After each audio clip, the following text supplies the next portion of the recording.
President Cyril Ramaphosa announced a ban on gatherings of more than 100 people, impacting on religious gatherings, including weddings and burials, with suggestions that South Africans should plan for intimate burials. How can South Africans plan for intimate burials, and what precautionary measures can funeral homes make in the wake of COVID-19? Now, to expand this conversation, I'm joined in studio by Vuyo Mabindisa from the SA Funeral Practitioners Association. Mr. Mabindisa, a very good morning to you. Thank you so much for joining us. Good morning, and thank you for having me in the studio. Now, with the President's announcement, I mean, it's quite clear that some changes need to be made, especially now when it comes to the huge numbers that we know are affiliated and associated when we lay our loved ones to rest. You saying that the time is now to make some changes and ensure more intimate burials. In terms of that comment, how do you think this can be done? We as the funeral practitioners, we advise the families of the numbers that will attend the funerals. But as we speak, the families will always tell us that it is an uncontrolled situation.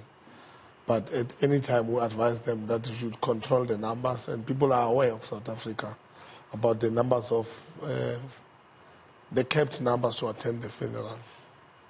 And how can we begin now to, make this a socially acceptable call? Because, I mean, there's a lot of comments about funerals that, people aren't invited to funerals.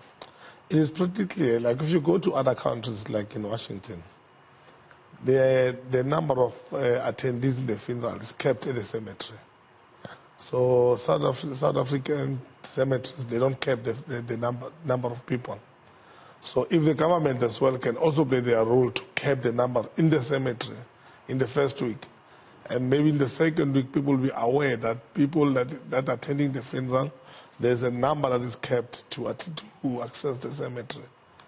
So there must be something that is done by the government itself and the municipalities of the cemeteries, because this is an immediate bylaw that's supposed to be with effective now. Now, there are, a number of questions when it comes to the manner in which us South Africans lay our loved ones to rest. I mean, you'll also recall that as soon as, you're done with the cemetery and families return home, there's a bowl that everybody washes their hands in. In terms of, elements such as that, when it comes to ensuring hygiene, how do you think that families can go about? I mean, it's almost breaking the tradition. Yes, the bowl will be for the family members only, and then around that there will be like disinfection accessories so the members of the committee use them. Because I think by now, I said a most vast number of percentage of the citizens, they know they need to wash their hands with sanitizers.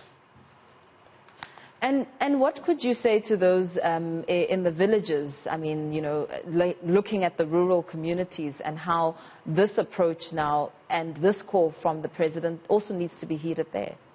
It is clear that the traditional leadership has engaged with their constituencies about this in their own language so that they understand the pandemic and the crisis that is happening around the country. So they've been advised of certain things to follow, the usual things that we know, obvious of sanitizing and other things. So the usual paramount chiefs and the traditional leaders, they should engage their people immediately. I know that, looking at the business of funeral services, behind the scenes, there's a lot of safety precautions and sanitizers and all those really important ways to ensure the spread, to ensure that there is no spread or containment of any sort of germs and bacteria. But are you taking extra precautions now to ensure that, that there are greater sanitizers and more care when it comes to containing the body? Yes. The Department of Health has sent a communication to private funeral parlors, and we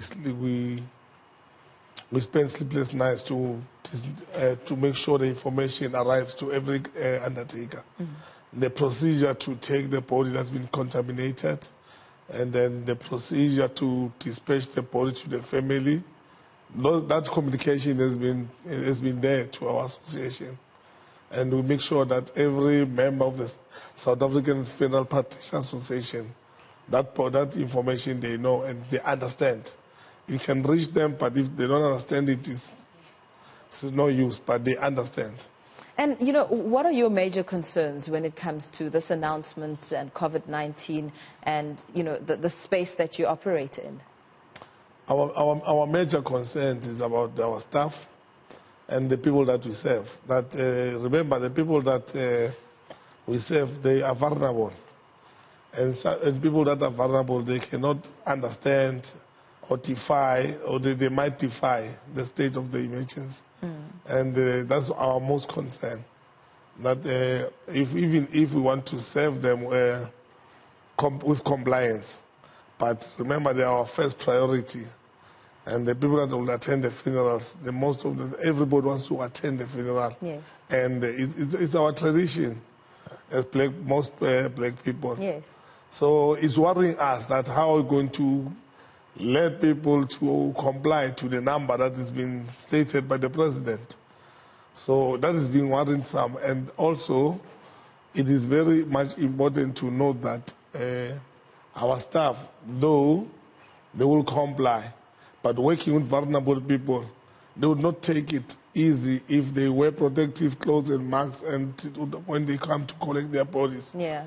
Yeah, so we deal that when they come to the undertakers to wash their bodies, we also have to teach them the client how to touch the body, how they should wear gloves and masks and protective clothes, and they must not kiss disease and all those things. Now, within the snack of an eye, they can kiss it, and then those are worrying problems. Yes, of course. But before we even get to the loved one being laid to rest at a cemetery, in the black tradition, there's a week of mourning where people are in and out of your home, batotsidisa, as per the tradition. When it comes to that part, I mean, what advice do you give to those going to, comfort the bereaved? The point of entry will be the house gate. And the information must be from the gate, whether they should take precautions, and the number must be kept from the gate. Maybe, sometimes our houses are very small, and at least the families, they know the size of their house. Maybe 5 people per time to come into the rituals, the bereavement, and then the condolences, and obviously observe the touch hand and the sanitizing of the hand. That is very much important. That after that group come out, and then the new group can come in. So the family must take precautions of themselves. Yeah, because of the people that are coming in, they can infect the people in the mattress. Yes, and that will spread to everyone. Yeah. Before we let you go, Papa, I just want you to give us some of the safety measures and precautions that you're sending out to the different funeral parlors, and in terms of what should be at a funeral parlor as a standard precaution against COVID-19. It is important that at the point of entry in any funeral parlor, that the sanitizers are there. Though we also work with clients. But it's important that to cap the number of clients that are entering the office. So for obvious reasons, the service must start from outside the funeral parlor.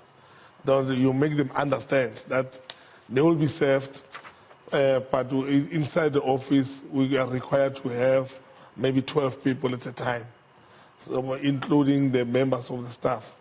And then from there, then they will observe the sanitizers clean hand as they wait to go out. Even if when we drive them to the cemetery, when they come into the car, those things must be observed as well. Absolutely. Thank you so much for your time.